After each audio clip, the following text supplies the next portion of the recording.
Alright, I'm gonna keep this intro short and sweet. You read the title, you saw the thumbnail, you basically know the gist of what we're about to talk about. Recently, we've had shows like X-Men 97 and Invincible kind of set the standard for adaptations from this point forward for comic books. One's pretty much a direct adaptation of what it's based off, with the original creators coming back to improve what they once worked on. It's a bit different from the comics, but different in good ways. It's just a really solid adaptation of a fantastic book. And then X-Men 97 does something different. It adapts the comics, but not in a linear way. It takes bits and pieces from different comic book runs and kind of squishes them together. It changes some things, it mixes some stuff, but it still keeps the core premise. Almost every character feels perfectly in line with how they are in the comic books. I think what really sets apart these adaptations as well from other comic book adaptations is one, it's animated, and two, it's on television. We've seen how comic books suit animation a lot better than live action. You don't care as much about all the silly, campy elements when it's in animation, and you can get away with doing a lot of big set pieces or crazy action. Also, comic books are serialized, like there's story and story and story and story. That doesn't suit a movie very well. That's much better suited to a TV show. So, in thinking about it, yeah, I need more comics adapted like this. So yeah, you know why we're here. You read the title. Let's just get straight to the point. Here are some comic books that I would love to see animated TV adaptations at the same quality as X-Men 97 and Invincible. Sorry, kid. That's alright. So in the 90s and early 2000s, we saw a lot of indie comic books get their own animated series. Granted, most of them only lasted for a season, but it was still really cool to see these cult-beloved books translated to a different medium. Spawn had an adult HBO animated series, The Max got a series, Savage Dragon, Duckman, Cyber 6, Wildcats, but one character that never got the show treatment, that I think has been a long time coming, is Hellboy. Hellboy having an animated series just feels right. This is a character that should be thriving in animation. In the 2000s, around the time of the live-action movies, we got some Cartoon Network TV movies with the cast of the films. Those movies were really good, and followed the comic version of Red a lot closer than any of the movies ever did. I would have loved to have seen the same creative team have stayed on for a full series. Not everyone is a fan of the character designs by Spectacular Spider-Man character designer and comic book artist Sean Galloway, which I can understand. The TV movies are a lot more round and colourful than Mignola's original designs, but personally, I love them. Such a fresh take on the cast and settings of the comic. However, I wouldn't oppose a more Mignola art style. Amazing Screw-On Head was also a comic made by Mike Mignola. They got a TV adaptation.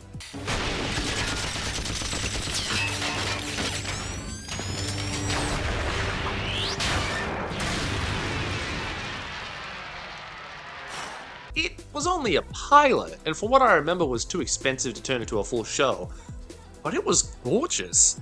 They really put in the effort to capture Mignola's sharp shading and character designs, and the pilot looks absolutely fantastic. If we did get a show, I'd probably want it somewhere in the middle of these two aesthetically. Dark and sharp like the Screw-On Head pilot, but also with interesting, unique designs that sets it apart from the comics. And yeah, probably make it a bit easier and cheaper to animate. Story-wise, Hellboy's an anthology series with a lot of different stories to choose from. Sure, it has an overall, overarching plot, but it's done pretty loose. The majority of stories could be read by themselves and disconnected, but I think you could still make a show with loose connections between episodes and long ongoing arcs and stories. Think almost like Doctor Who. In New Who, most eps are unconnected adventures the Doctor would go on, but each season would have a theme and grander story that's hinted at here and there in each episode. You could have a similar structure to that, following the ongoing story of Hellboy in a linear fashion, touching on his side adventures and some stories that touch on the larger narrative of the series. Or you could even do something like Clone Wars did. The show jumped back and forth in the timeline to tell stories across the war as a whole, and a Hellboy show could jump back and forth between HP's life, from stories set in the 50s to the 90s. Not following a direct theme or arc, just an anthology series touching on the adventures and stories in the Hellboy universe. Hell, it doesn't even strictly need to be a Hellboy series. It could follow the BPRD and its agents through the decades, while also having Hellboy eps. Mignola crafted such an interesting, fleshed out universe for Hellboy to be in, you don't need to strictly follow Hellboy in it. Another possibility that I would be fine with is going back to the format of TV movies and adapt comics and short stories as 40 minutes to an hour-long animated specials. A lot of comic stories are fairly short. A good chunk of them would work in 60-minute intervals. Or you could even go the route of the Animatrix or Halo Legends. Have a series of different animators and studios adapt a comic of their choice their way. Look, there are so many things you could do with a Hellboy cartoon. I'm shocked it hasn't happened yet, but trust me, it'll happen eventually. Hey, Mama, I'll be back to pick you up later. When I was a teen in high school and bored in my school library, I saw the comic sitting on a shelf filled with other graphic novels collecting dust. I've read most of the other books, but it was about time I picked this one out. I really, really loved Death Jr. Okay, yes, this is a video game, but it had a comic book that went alongside the game's publication. Can't really say anything about the game itself, but the comic was really cool. It was published by Image Comics and written by Gary Whitta and drawn by Ted Nafir, with a cover drawn by Mike Mignola. I remember the cover really catching my eye at the time. The striking imagery of a realistic skull and creepy ghouls with weird, freaky kids standing in front of it all. It was a great image for the cover and really piques your interest. As a kid, I was obsessed with cartoons that were dark and twisted, but also incredibly silly, like Invader Zim or Grim Adventures. From this moment forward, you will be the Grim Reaper. I don't want to be the Grim Reaper. I just want to sing. And I will. Hell, I actually used to read a Grim Adventures fan comic when I was a preteen. Okay, so it was based in the future with Mandy and Grimm's children because they got married in the comic because Grimm saw Mandy playing 9/11. Okay, I'll be honest. I didn't really read that comic a lot. I mostly read the companion comic following Dexter from Dexter's Lab and Blossom from Powerpuff Girls, where they had a crush on each other, and also Dee Dee died in a terrible lab accident, and Dexter blamed himself and tried to make a robot clone of her. And also they go to high school with a shitload of other Cartoon Network characters.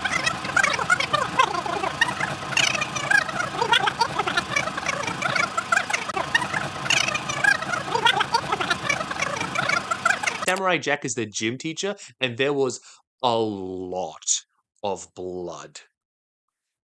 So yeah, Death Jr. was right up my alley. I can see a short series of this working really well, blending elements from the game and comic to get enough to squeeze into a show. And with 2000s nostalgia making a wave right now, I think it would be a better time than any to bring the series back. Hell, remaster the game while you're at it. It was only released on the PSP, which explains why I never heard of the game, because all I had on my PSP was some Crash Bandicoot racing platformer game, and I think Shrek 2. But not the game Shrek 2, the movie, one of those weird PSP DVD things they tried to make a thing right before iTunes and streaming happened, which made them pretty useless. The art style's really dynamic, and the story, while simple, could be added to and changed around, expanded to work well in an animated series format. I'm shocked that while reading the book as a kid, I didn't really see the similarities with myself. DJ, Death Jr., in the comic, is kind of separated from the other kids because he's different from them, and he's put on the special bus with the special kids. And as an adult, I can read back on this and realize, oh, this is a disability metaphor. Like, maybe it was more specifically meant to be just outsiders in general, but as someone with a disability, yeah, it actually started to hit a bit. It'd be pretty cool to see the show kind of touch more into this aspect. We don't see a lot of disability rep in comics or cartoons, and even then, we don't see a lot of good disability rep. I think it'd be a really good change of pace. Also, keep it PG or aimed for a kids to preteen audience. We don't get a lot of kids' horror stuff anymore that isn't some mascot horror game that milks parents' wallets and sells knockoff plushies online. I think this could possibly be a really cool series. Oh my God, now he's killing the medic. I said it, forget it. Now we did the soldier because he's a motherfucking bulldozer. Number 7. So Team Fortress 2. No, alright. I know that sounds bad. Look, yes, okay, no, I know. It's another video game. But the TF2 comic and game are very different things. The game is a free-to-play team-based shooter, It doesn't have much of a story other than environmental world building and some character dialogue thrown around during the games. But the shorts, and specifically the comics from Team Fortress 2, such an interesting plot and told a story that could now be regarded as a phenomenal comic book. TF2 webcomics started out as just promotional comics made to announce and advertise new updates for TF2 starting from 2009. But as the comics went on, they started connecting and developing an overarching story, introducing new characters and lore to the games gradually, until the comics started influencing the game rather than the other way around. Instead of being introduced in the game and then brought over to the comic, it felt like something was naturally included in the comic and story, and that element was then brought over and represented in the game. They started telling an issue-by-issue story and built such an expansive world, characters, and lore. It stopped being just a fun way to advertise the games and became a comic that you could be invested in without even playing the games. Which is actually how I got into the franchise. I loved watching Gmod videos and SFMs as a teen, and after seeing a lot of memes from it, I read through the series and fell in love with the franchise before I even picked up the game.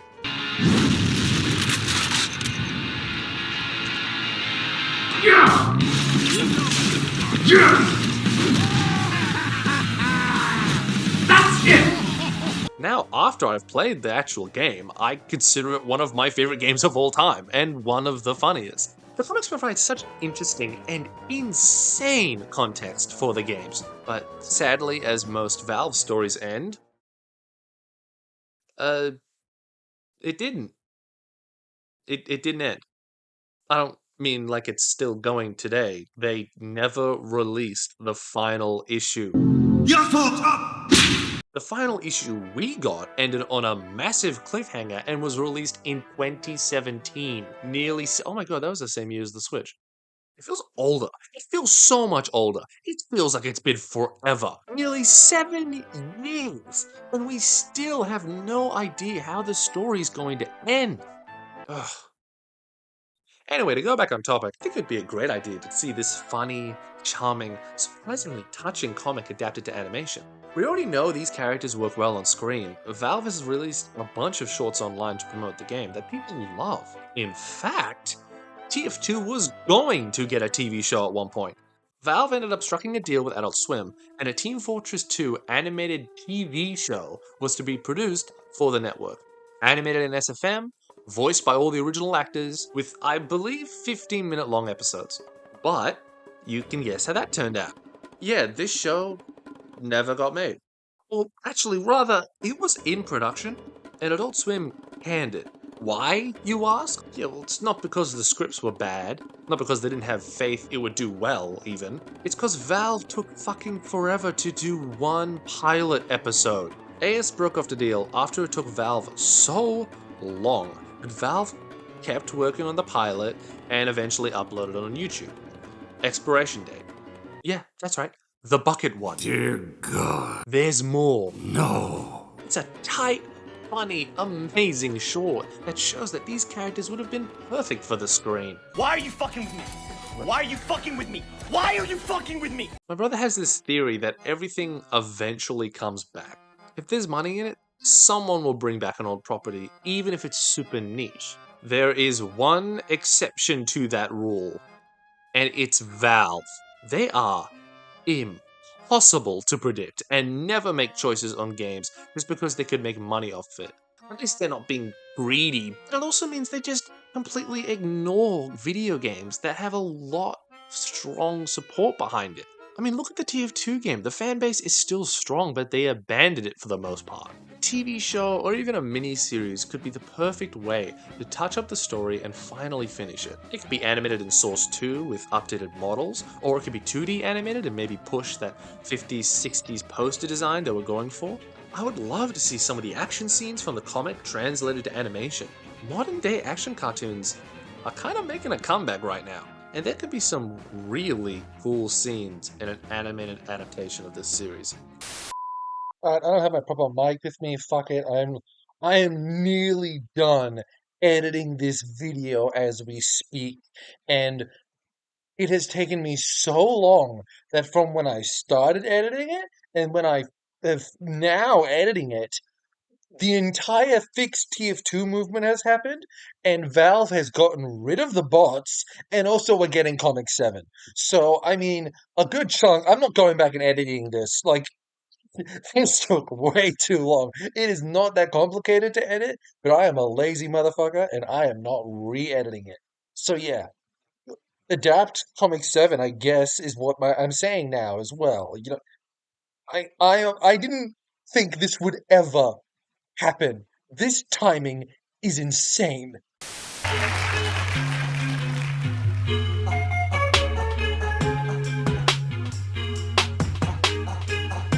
This is for you, Melinda. I hope you like it. Yeah. Alright, number 4, and this is, I did not pick, this is not 4 on purpose, this just ended up being number 4, but, you know, it being number 4 is very fitting. I want a goddamn Fantastic Four animated series. I am begging, for the love of God, Marvel, please! Spider-Man has 100 shows, Batman has 1 trillion, and with X-Men getting revived with X-Men 97, I would love for general audiences to be properly introduced to Marvel's first family through an accurate and respectful animated series. I think most FF fans would wish for a series to adapt the Jonathan Hickman run of the FF. Probably the most well-known and critically acclaimed run of the series, next to the original Lee and Kirby run. A lot of fans consider it some of the best comics we've gotten of the FF in recent years, or even just one of the best comic runs we've gotten full stop. But Hickman's run, to me, is very dense. It's a series that I think would be incredibly difficult to adapt or change for TV. It's not impossible, but I don't think it would help as many new people unfamiliar with the 4 get into the series. Okay, what about the recent comics? Sure, they're pretty fantastic. But that series is still going, it hasn't finished yet. I can't really say we should make a show off of that before we see it through. Let me make a checklist. We need 4 things. We need a run that is welcoming to newcomers and introduces the team, their personalities, and roles clearly. Is a finished story that still has wiggle room to expand or change upon the source. Has an engaging story and character drama at the heart of it. And for bonus points, has an art style that could possibly be adapted for animation, similar to how Invincible tries to adapt the comic book art style to the series. Looking at all these requirements, I think all hands point to the Mark Waid and Mike Wieringo's 2000s run of the FF. This run was designed to be someone's first introduction to the FF.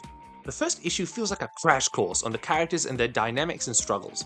It really answers the question of, who are the Fantastic Four? If you ask an FF fan where someone should start reading them, most of them will point at this run. It's how I was introduced to the 4. They've got it all. Funny gags, heartwarming moments, crossovers, introspective stories, big crises, and with the fun, bouncy art of Mike Wieringo that I think could be translated fairly well into 2D animation. Now, the whole show doesn't need to be based off this run. It doesn't even need to cover the run 1-to-1. Lord knows, a lot of people take issue with some of the characteristics of Doom in the comic, but I think taking the run as a basic structure and bones for at least a first season of TV would work miraculously. Maybe throughout it you could mix in some Lee and Kirby stories through flashbacks, or maybe even throw in some Hickman or the modern run from Ryan North and artist Ibn Coelho. I mean, look at X-Men 97. It doesn't adapt one specific run of the characters and follows it. It picks and chooses from different runs across X-Men history. An FF show could do a similar thing. I don't know, man. After the drought of the 2010s when Marvel stopped all the FF and X-Men promotion, it would just be great to see the 4 come back swinging like the X-Men did. And we've only really gotten a handful of FF cartoons, and only one of them I really enjoy, and that's just because of nostalgia bias. Side note, this orange in the suit designs was cool as hell. I don't know why Marvel never used that again. It's about time Marvel's first family got the respect they deserve in animation. Also, video games. I want a video game. Or at least put them in the next Marvel vs. Capcom. Please. God, please make another Marvel vs. Capcom. And please, they haven't shown up at all in any of them. The best we got was She-Hulk in a variant costume and the Super Scroll. Please, Capcom, if you listen to me, please make another Marvel vs. Capcom. This video took 4 months to make. It is a 20-minute video. I have made 20-minute videos before. They don't usually take 4 months to make. I think I'm just a little burnt out. My last few videos have been doing great. You know, I had that 100k video that was insane and got popular out of nowhere, and nothing's really reached those heights. But you know what? I don't mind. I don't care. I don't make YouTube videos for views. I don't make them for money. If I was making them for money, I would be making shit, because YouTube doesn't let me monetize my videos.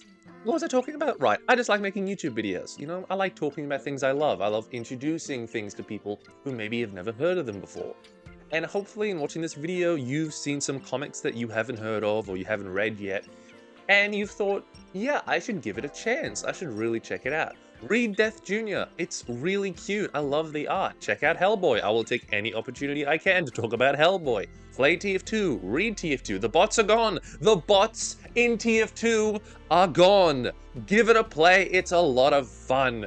And you check out Fantastic Four. You know, there's some amazing comic books through the years of Fantastic Four. Support your animators. There's a strike coming out soon. And, you know, on Twitter, show your support with hashtags. If there's donations you can make, that would definitely benefit. That's the video. That is the video. I'm tired. I want to make another video. I want to move on. I might make a Gorgo video after this. Why Gorgo? Because Gorgo's weird and obscure, and I like things that are a little weird and obscure. That's why.